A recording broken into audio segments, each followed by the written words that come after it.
Shalom, salam damai sejahtera buat Bapak Ibu Saudara. Puji Tuhan, hari ini kita tiba di hari yang ke-17 dalam 40 hari hidup dalam Mazmur Tuhan. Terima kasih puji Tuhan, hari ini hari yang baru, kesempatan yang baru, anugerah rahmat dan kekuatan Tuhan yang baru, kekuatan kesehatan bagi setiap kita yang baru. Saya berdoa biarlah Bapak Ibu Saudara dalam keadaan baik-baik, sehat dalam perlindungan Tuhan. Haleluya. Mari kita perhatikan Mazmur pasal pertama, ayat yang pertama sampai ketiga. Mazmur pasal pertama, ayat pertama sampai ketiga. Berbahagialah orang yang tidak berjalan menurut nasihat orang fasik, yang tidak berdiri di jalan orang berdosa, dan yang tidak duduk dalam kumpulan pencemooh. Tetapi yang kesukaannya ialah Taurat Tuhan, dan yang merenungkan Taurat itu siang dan malam. Ia seperti pohon yang ditanam di tepi aliran air, yang menghasilkan buahnya pada musimnya, dan yang tidak layu daunnya. Apa saja yang diperbuatnya berhasil. Nah saudara, kita akan lihat di ayat pertama.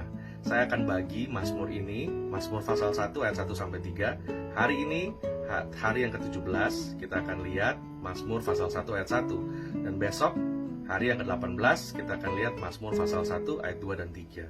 Nah saudara yang kasih Tuhan, ayat yang pertama dikatakan berbahagialah orang yang tidak berjalan menurut nasihat orang fasik. Saudara, berbahagia.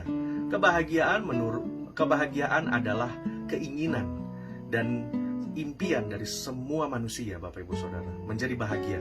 Dan Tuhan juga ingin manusia itu berbahagia, hidup menikmati anugerah dan berkat Tuhan, hidup bahagia.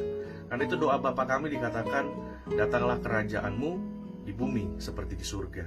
Itulah keinginan dari Tuhan kita, Bapak Ibu Saudara, kebahagiaan.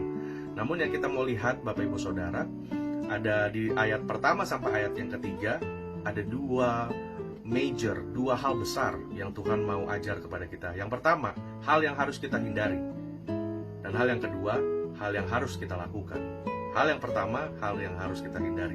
Nah, pasal yang pertama ini, saudara, adalah satu kebenaran di mana Tuhan ingin kita menghindari.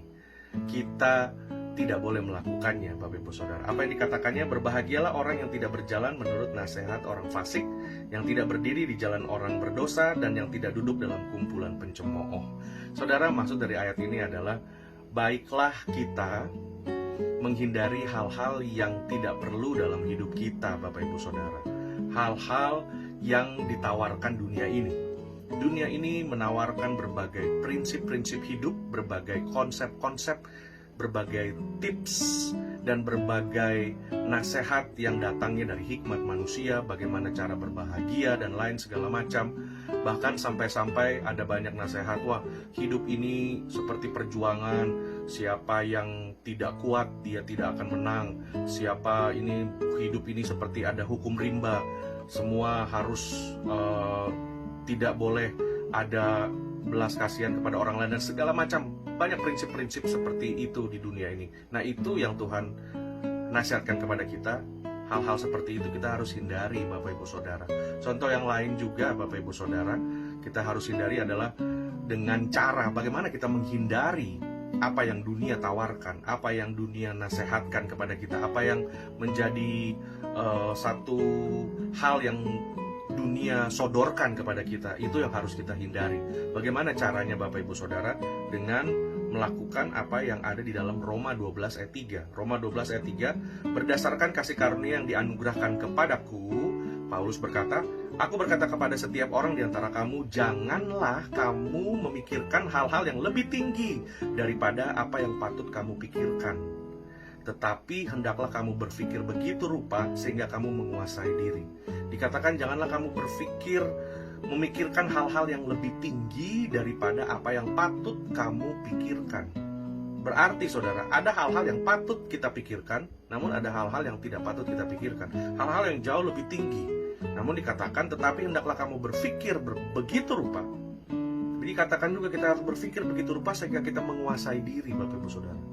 Jangan kita jadi orang yang punya mimpi di siang bolong, tapi tidak ada hal-hal yang kita kerjakan. Jangan kita mempunyai bayang-bayang, angan-angan semata, pikir-pikiran yang dapat dari dunia ini dan lain segala macam, sehingga kita tidak menata pikiran, hati, dan hidup kita.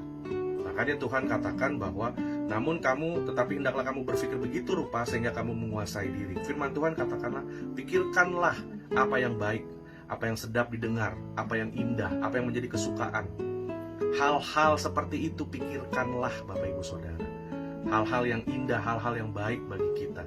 Karena itu Bapak Ibu Saudara, itu yang harus kita kerjakan. Lalu nasihat Paulus juga ada pada suratnya kepada jemaat Tesalonika, 2 Tesalonika 3 ayat 11. 2 Tesalonika 3 ayat 11. Kami katakan ini karena kami dengar bahwa ada orang yang tidak tertib hidupnya. Ada orang yang tidak tertib hidupnya dan tidak bekerja. Perhatikan saudara, ada orang yang tidak tertib hidupnya dan tidak bekerja, melainkan sibuk dengan hal-hal yang tidak berguna. Tapi sibuk dengan hal-hal yang tidak berguna. Ini yang Tuhan mau kita hindari Bapak Ibu Saudara. Jadi ini yang dimaksud oleh firman Tuhan di dalam Mazmur pasal yang pertama. Berbahagialah orang yang tidak berjalan menurut nasihat orang fasik, tidak berdiri di jalan orang berdosa, dan tidak duduk di dalam kumpulan pencemooh. Nah itulah yang kita harus hindari Bapak Ibu Saudara. Dengan melakukan, berpikir apa yang indah, apa yang baik. Untuk memikirkan itu semua, kita harus banyak mendengar firman Tuhan. Karena itu, pikirkanlah begitu rupa sehingga kita menguasai diri. Tidak dikuasai ketakutan, kekhawatiran. Tidak dikuasai oleh impian-impian yang melebihi apa yang patut kita pikirkan. Sehingga kita tidak menata hidup kita. Bahkan, jangan sampai seperti apa yang Paulus katakan, ada orang yang tidak tertib hidupnya dan tidak bekerja, melainkan sibuk dengan hal-hal yang tidak berguna. Ini yang harus kita hindari saudara. Nah, doa saya bagi Bapak Ibu Saudara, biar dalam hari-hari ini Mazmur Tuhan pasal 1 ini berbicara keras buat kita Bapak Ibu Saudara. Ayat yang pertama, kebahagiaan yang Tuhan rancang buat kita bisa nikmati. Kita bisa berbahagia dengan hidup, dengan menghindari hal-hal tersebut, menghindari apa yang menjadi ditawarkan hal-hal dari dunia, kita hindari. Dan kita melakukan, kita berpikir begitu rupa, kita membaca firman Tuhan, sehingga apa yang masuk ke pikiran kita adalah hal-hal yang baik, hal-hal yang indah, hal-hal yang sedap didengar. Dan juga kita tidak menjadi orang yang malas, orang yang kehilangan prioritas dalam hidup. Tetapi kita tahu, carilah dahulu kerajaan Allah dan kebenarannya, maka segala sesuatu akan ditambahkan kepadamu. Dan inilah menjadi kunci kebahagiaan kita Bapak Ibu Saudara, menguasai diri, dan kita hidup di dalam kebenaran firman Tuhan. Kita menghindari hal-hal yang membawa kita kepada hal-hal yang tidak berguna, kepada hal-hal yang membuat kita jauh daripada Tuhan. Kita hindari semua itu. Kita perhatikan bagaimana kita berteman, bersosialisasi, dan lain-lain. Itu juga mempengaruhi kita Bapak Ibu Saudara. Dan baiklah kita dikelilingi oleh orang-orang yang bisa membangun, menolong, menasehati, dan membuat kita menjadi apa yang Tuhan inginkan. Itu yang harus penting dalam hidup ini Bapak Ibu Saudara. Biarlah firman Tuhan ini menjadi berkat dan mengubah kehidupan kita. Apabila Bapak Ibu Saudara ada pertanyaan, concern, atau prayer request, saudara bisa personally, bisa WhatsApp message kepada saya. Terima kasih, Tuhan Yesus memberkati kita semua. Haleluya.